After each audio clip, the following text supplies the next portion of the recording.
The Provoke Podcast, brought to you by Provoke Media and produced by the international broadcast specialist Marketeers.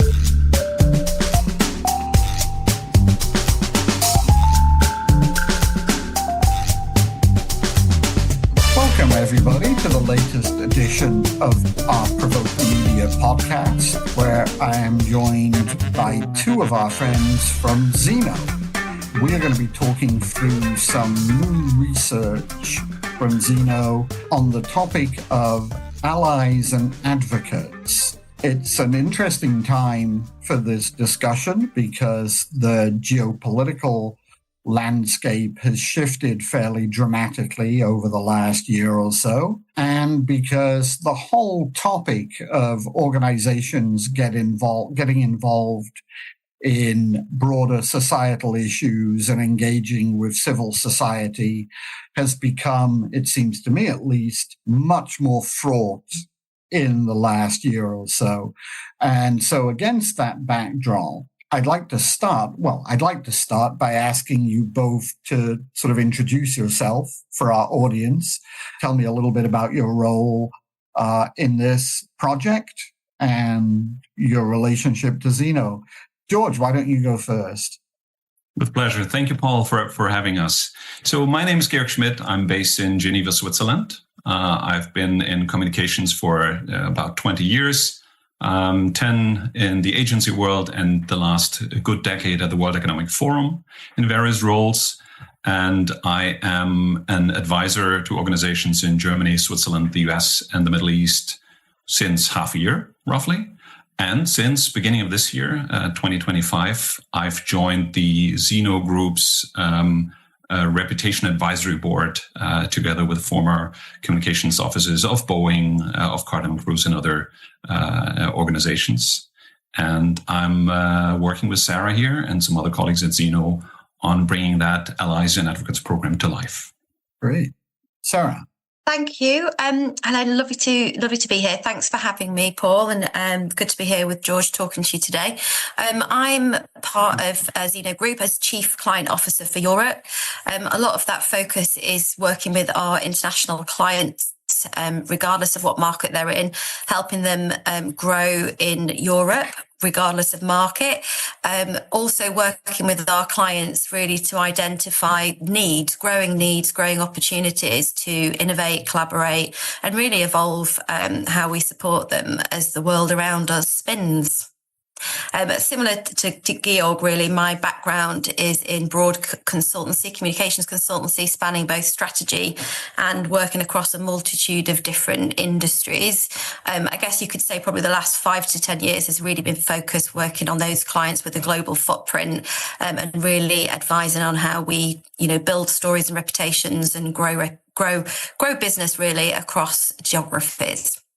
Let's start, if we can, by just talking about the context for this work, because both in terms of what's going on at Zeno and in terms of what's going on in the wider world, I think it would be useful to understand what motivated you to undertake this research at this time. It's a bit like you mentioned in the introduction about the changing context. I think, it's sort of recognised by us, the need to understand your stakeholders, your kind of strategic landscape has always been a really key part of the job of an internal communications leader, but also, really important for consultancies offering those insights. I think the world at large, has a couple of key trends that are really making this even more of a strategic priority. You talked about, economic challenges. I think we've certainly seen over the last 5 years and probably beyond, real shifts in terms of what it is to do global business. What are the risks that organizations are facing?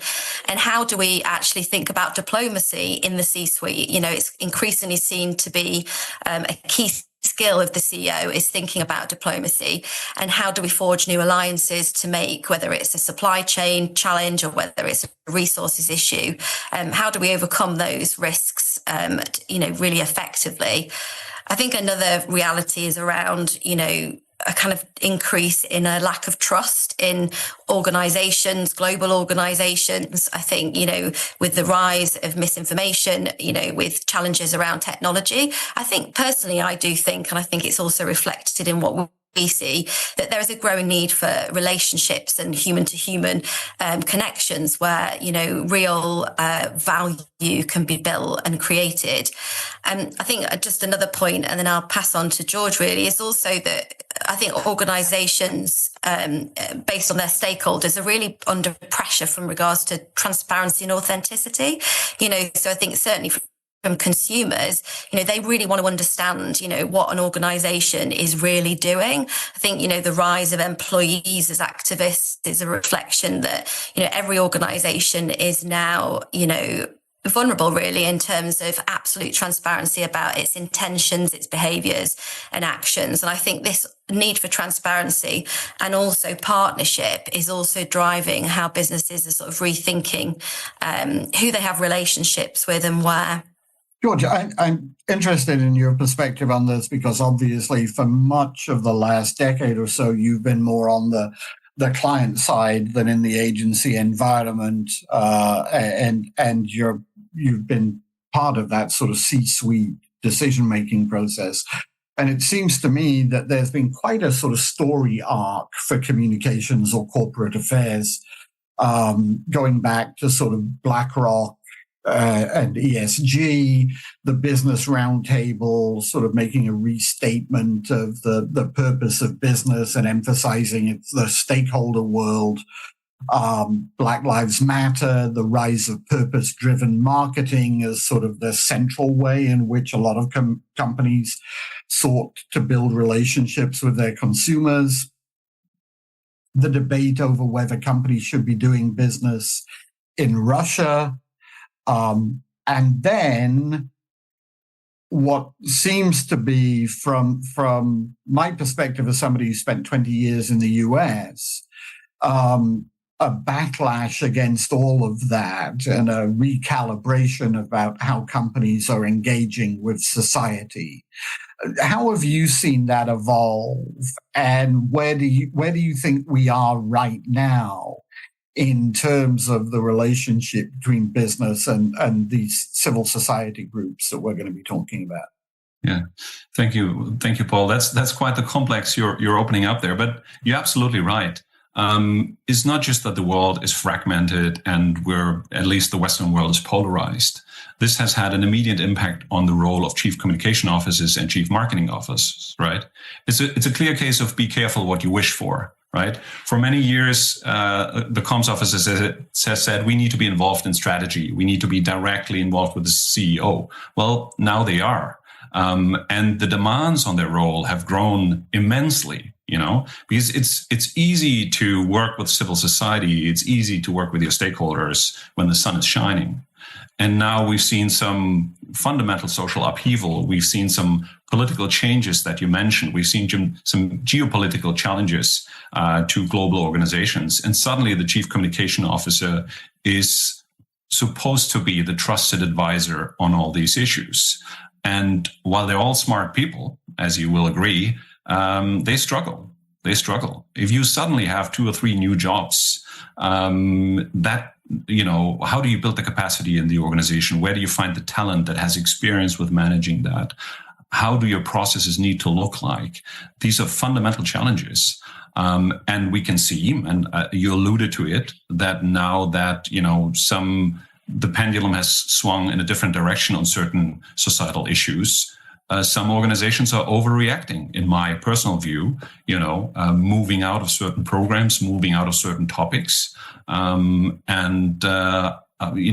matter where you stand politically on these individual issues, I think it leads to the question where these programs, where these activities build on a good set of values, a good set of criteria, at least, to decide to involve your organization or not.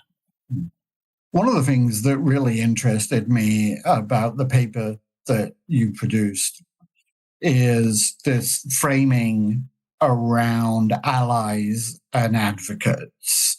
And that's partly because a decade or so ago, I became fascinated by the whole net promoter score approach to business. And in particular, this idea that a lot of what we do as communicators is about increasing the number of advocates for our business and reducing the number of detractors, making companies more promotable in the real world.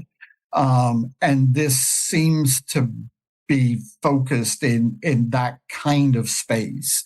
But at the same time, it comes out at a time where it almost feels, and again, I understand that this is very much an American perspective, it almost feels that every time you create an ally on one side, you inevitably create an enemy on the other side.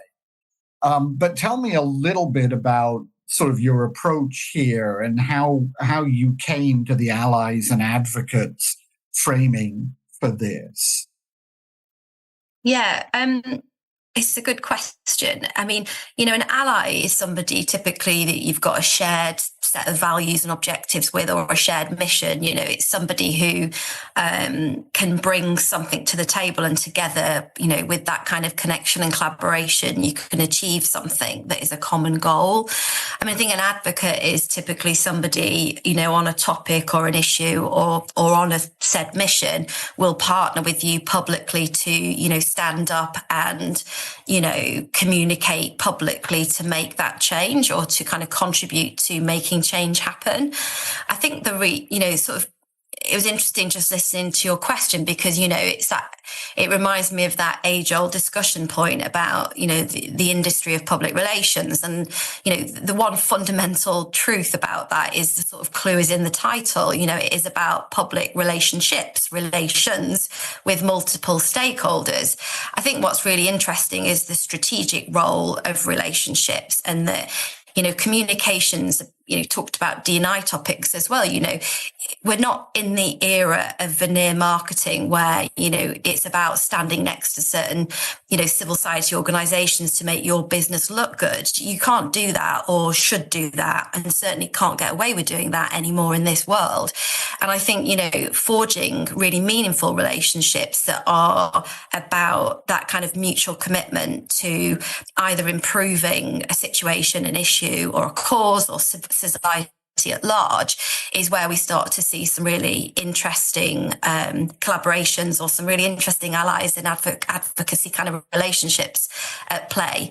And so I think, this is something that isn't new. I think businesses and civil society have always collaborated and engaged in these ways. But I think the world that we're in has shifted the context to make it more important, but also the potential more exciting, aside from anything else, because I think the potential can be huge in terms of what can be achieved.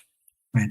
But it is interesting, because I think you sort of alluded to this, that a lot of the criticism around civil society engagement has been about a sort of corporate virtue signaling.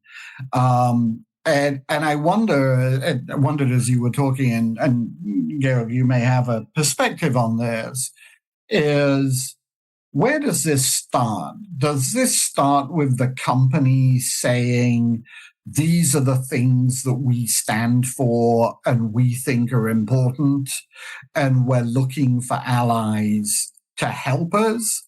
Or does it start by saying, hey, there's an organization out there that we'd love to ally with because they have a really exciting mission? And, I know this is a bit of a chicken and egg question and probably doesn't have a one-size-fits-all answer. But is this driven by looking for a halo, or by really drilling down into the corporate values and figuring out who you want to stand beside? If I can jump in, because I want to comment on something that you said earlier, and then I'll answer your question. The differences between the US and Europe. I think you're absolutely spot on, Paul. The conversations couldn't be more different, whether I'm talking to an American organization or a German, or at least continental European. And I'm trying to explain that to myself by the fact that The US is a two-party system, right?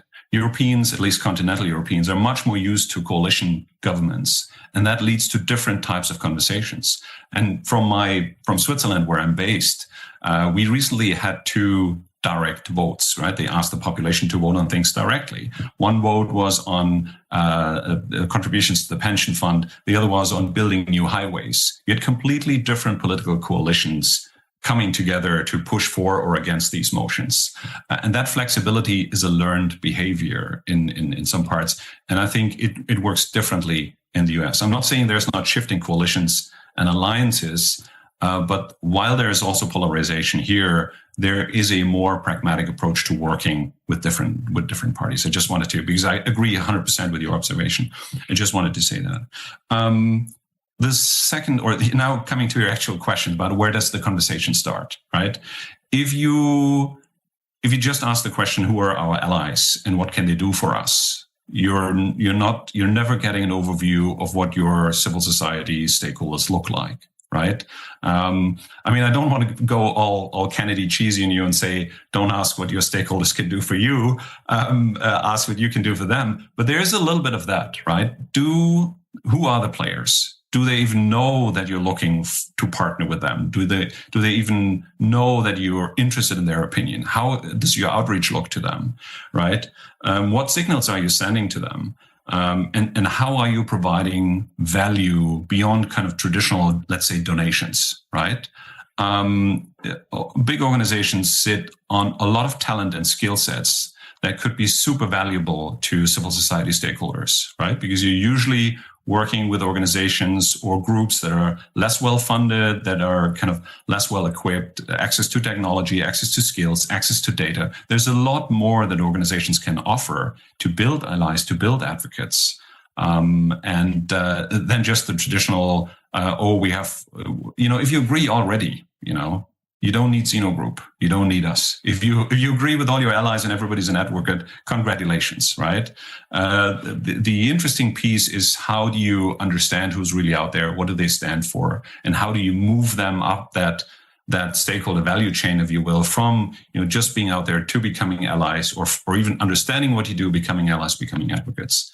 That's where the music plays. One of the interesting things to me about the whole issue of advocacy is that while that initial framing that I talked about, how do we create more advocates for our company, is obviously an important part of it.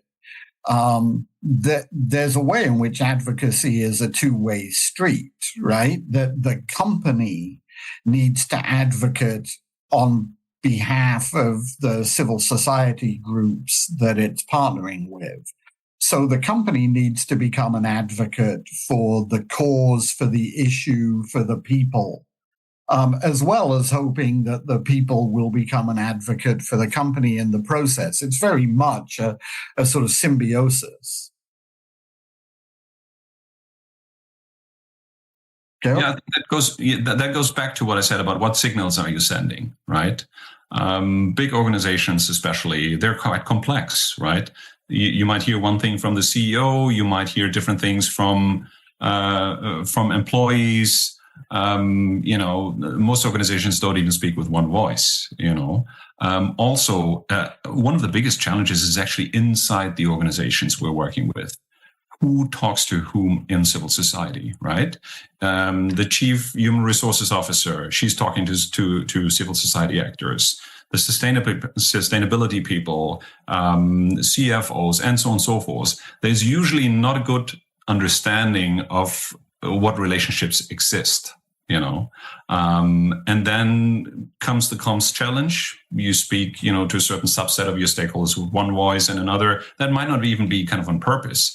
You're just not aware of it. So it starts also within the organizations. And let's not forget, the most important civil society stakeholder is your employees, right? If they don't understand what you stand for and how you position yourself on these things, they will not become advocates themselves, and they won't feel they have the mandate to advocate on your behalf. And that's sort of leads me into my next question, which is Sarah, which was going to be about sort of where the civil society groups that we're talking about here fit into stakeholder mapping. I know I always think when I'm talking about stakeholders, customers, employees, investors, communities. But civil society groups are sort of a world of their own that needs to be part of this process too. But ideally, there's also a convergence of their interests with the interests of your employees and your consumers in particular, right? How do you sort of factor civil society into that stakeholder universe that you're worrying about more broadly? I'm just going to break that down in a couple of ways. One of the things that Zeno's really focused on is something we call the human project. And over a decade, really, we've looked at the kind of global rising and falling values of different audience groups. And the importance for that is about, I guess when it comes to behavioral psychology, we know that values drive behaviors. It's about how people are not just thinking, but also what they're feeling. And I think certainly as the world around us continues to impact everybody, we do see some turbulence in those values. And it does impact, therefore, how consumers and individuals react and think about business. And I think that's a really, important sort of starting place is people's values are changing and what they prioritize and consider to be important really does matter. Tell me, Sarah, what a strategic approach to sort of civil society engagement looks like.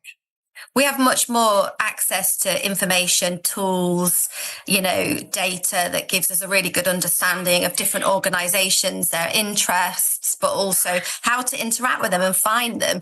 We don't need to just go with the really big, large organization. We can also really localize our focus on civil society and the right partners. And I think that's a kind of key factor. And that matters, whether it's geographically or whether it's around certain topics or issues. Actually thinking locally as much as globally and regionally is really, really important. And we can do that now in ways that we could never do before. I think, fundamentally, it's about really understanding an organization's priorities. When we think about allies and advocates, it's not just about risk and resilience. It's also about where there lies opportunity in collaboration and partnership, and where there's also an opportunity to, for organizations to really listen, to really understand by getting closer to the groups and organizations that are often on the front line of what's really happening, particularly for very large global organizations. Sometimes it becomes much harder to listen and to listen in real time. And I think, a very strategic approach to allies and advocates is also about not just having a voice, but also, in the true Zeno brand meaning is, we have two ears and one mouth. So like listening twice as hard can be as strategically just as powerful as finding a voice for an organization.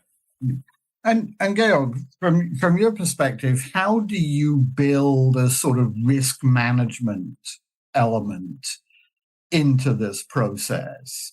How do you both assess an organization's appetite for risk, and how do you then go about minimizing the risk, whether that risk is being perceived as greenwashing or whether it's being perceived as being too woke, right? There are critics on the left and the right who are still, it seems to me, very keen to jump on any corporate misstep and blow it out of proportion.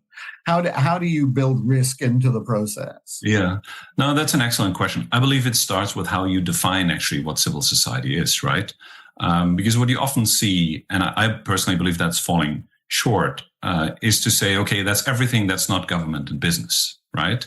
But the fact of the matter is that civil society, most organizations, they have the explicit purpose to influence and affect how we do business and how we're governed, right?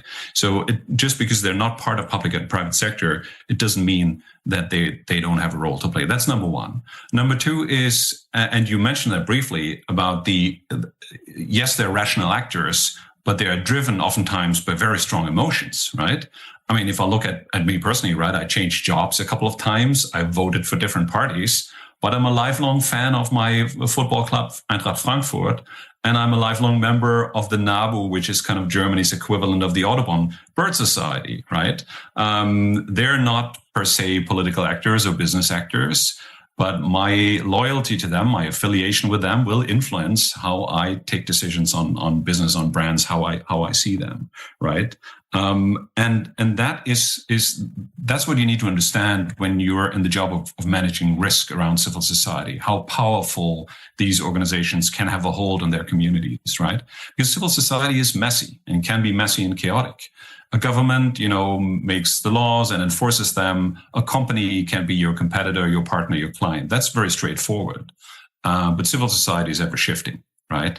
And you need to be comfortable with the idea that will affect you. You might have common ground with one organization, let's say with a labor union on this issue, on another issue, they're your worst nightmare. Yeah.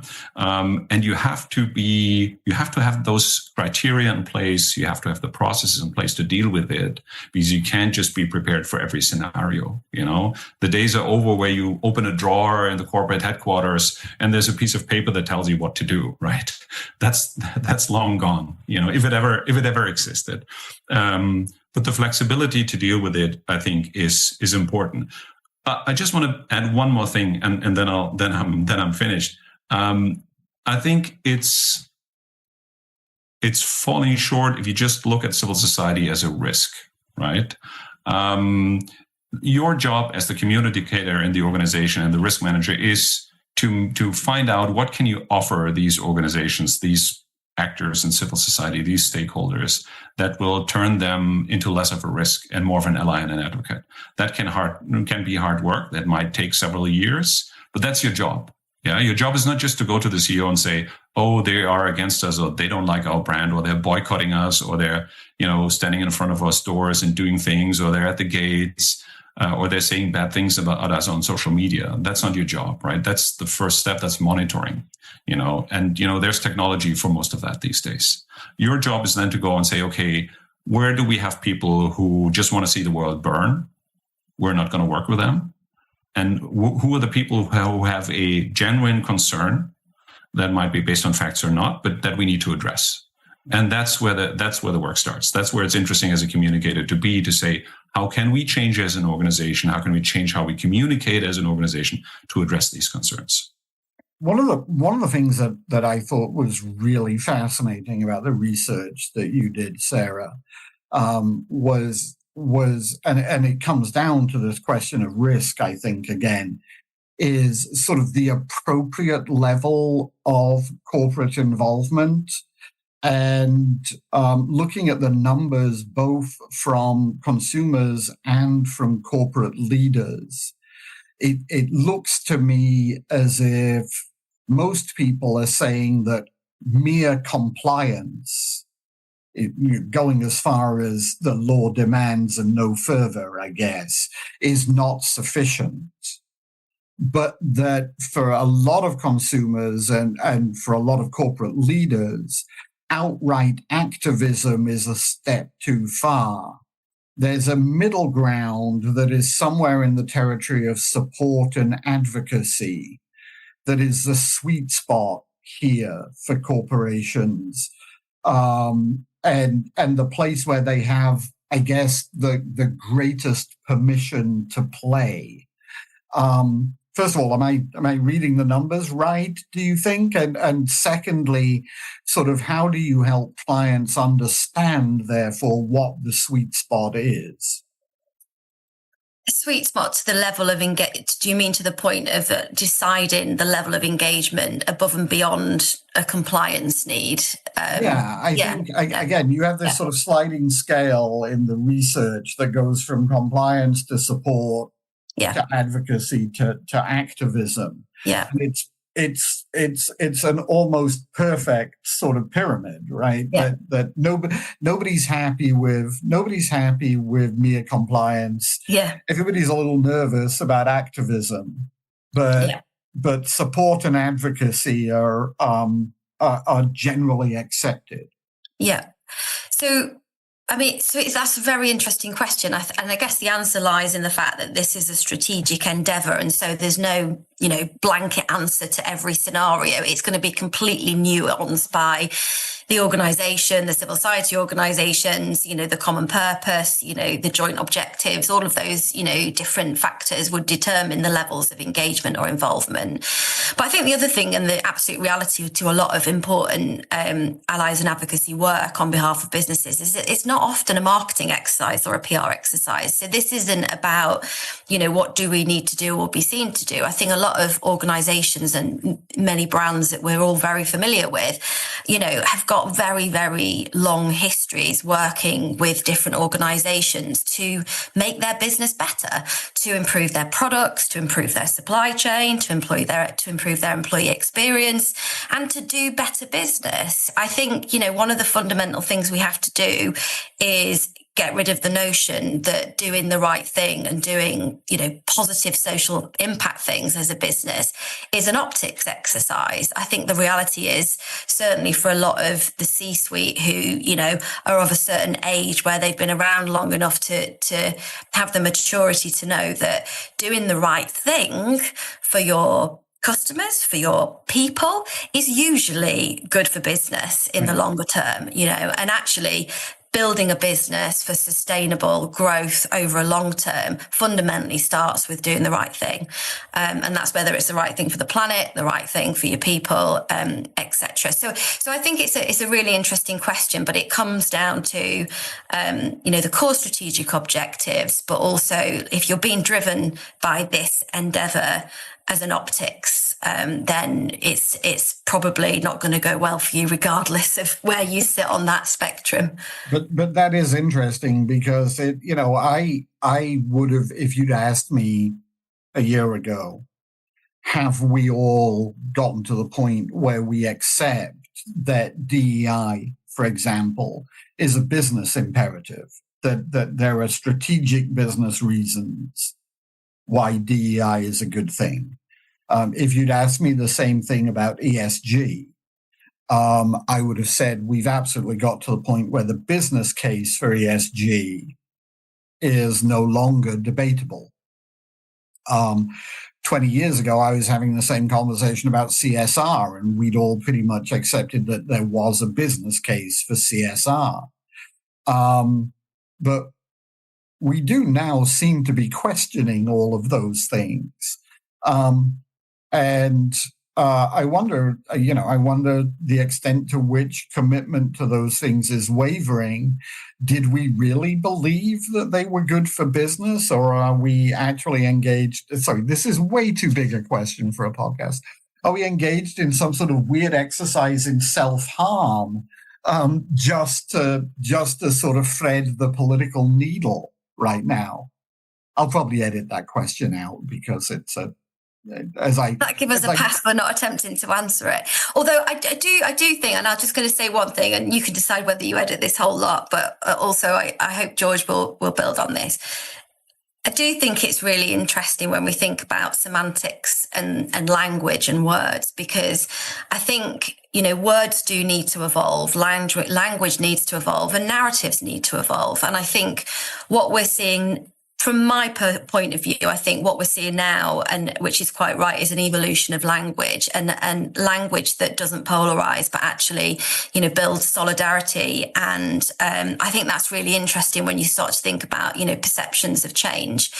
If on the reverse, we're honestly asking the question, do we think, for example, diverse thinking is important for business and is a commercial imperative? Do we think inclusive behaviors are valuable to progress in collections of human beings trying to achieve very difficult things? Then they're fundamental human truths. I'm sure no matter who anyone is, what political side they sit on, there's kind of common sense that sits in the reality that making good decisions is based on truly inclusive, diverse, organizations not built on fear. Sustainable business is fundamentally built on an understanding of where your resources and your products are going to come from in years to come. But equally, there is a language issue that we're in right now, and the polarization of the language around some of these things is not helping. But it also provides us an opportunity to perhaps evolve, so that these very important topics continue to be on the agenda and continue to drive business forward. Great. I am now going to make life incredibly difficult for the people who are charged with editing this audio together by asking the question that I would like to have asked in order to elicit the answer that you gave. So this question goes before what Sarah just said. And the question is, do you think that we have perhaps undermined CSR, ESG, DEI, all of the component parts of engagement more broadly, by using language that has alienated people rather than bringing them into the conversation and into the fold? That's the question that preceded your answer. Now, a final question for both of you, and Georg, why don't you go first? Are there examples of this kind of engagement that you've seen over the last few years that you think are sort of templates for how to do this the right way?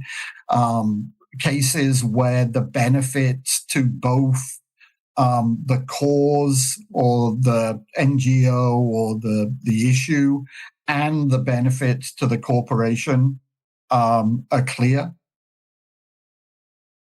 Yes, I think there's a number of good examples there, and one of my favorites is the example of a U.S.-based but global fast-moving consumer goods company that are putting a lot of their product in plastic bottles, and what they did is they built this engagement with civil society not as something ad hoc, right?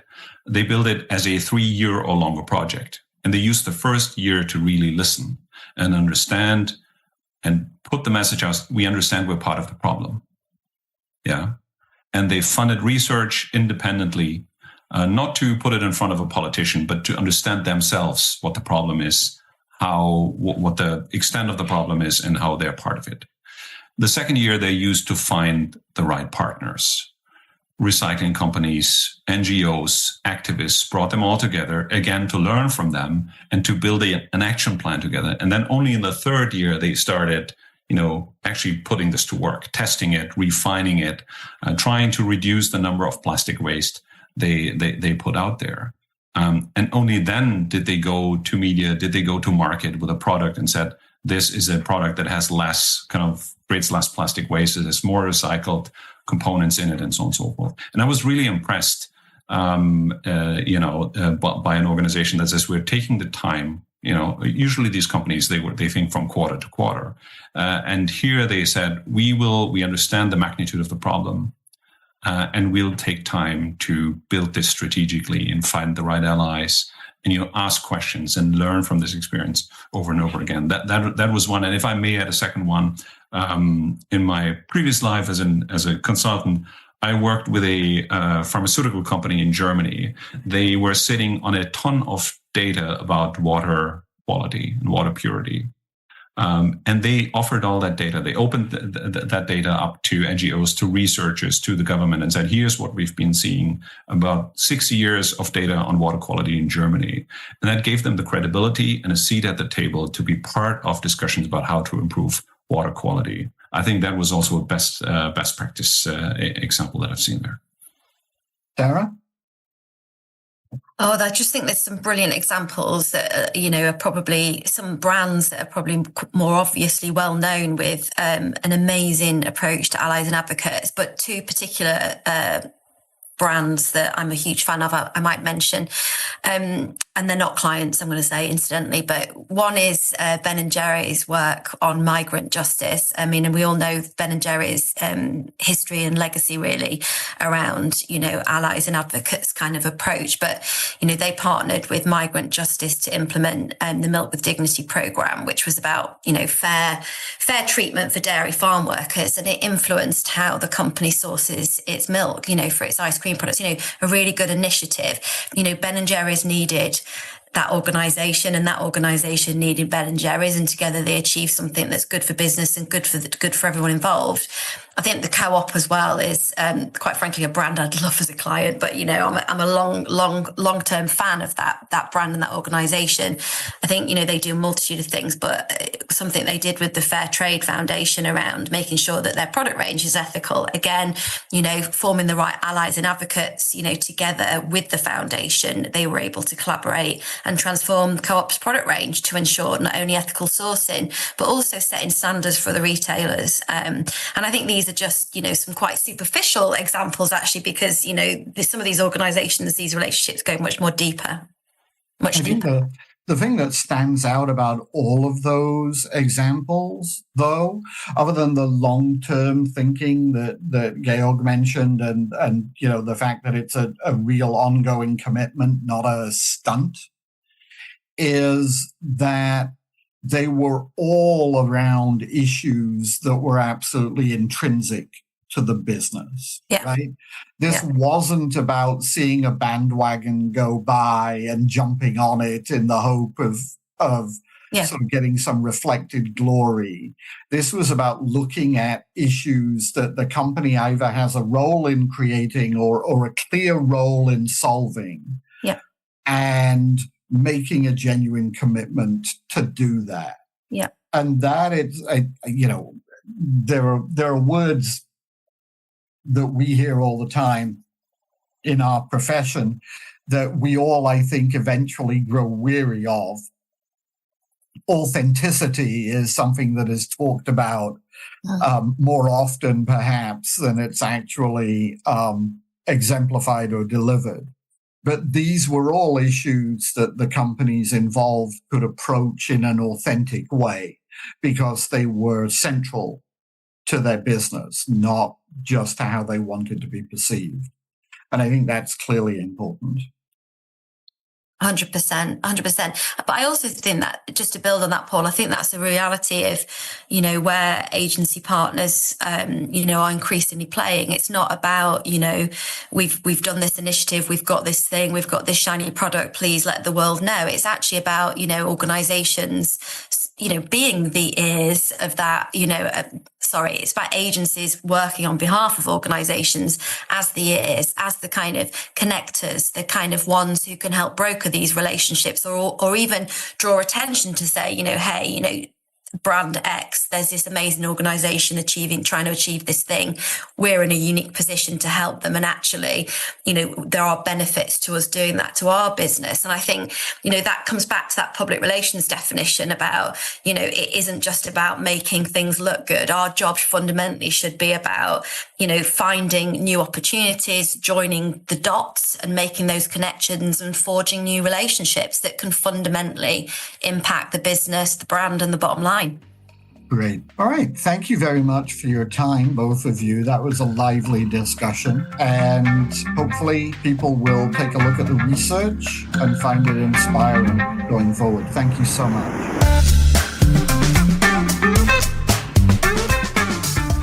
You've been listening to the Provoke podcast, brought to you by Provoke Media and produced by the international broadcast specialist Marketeers.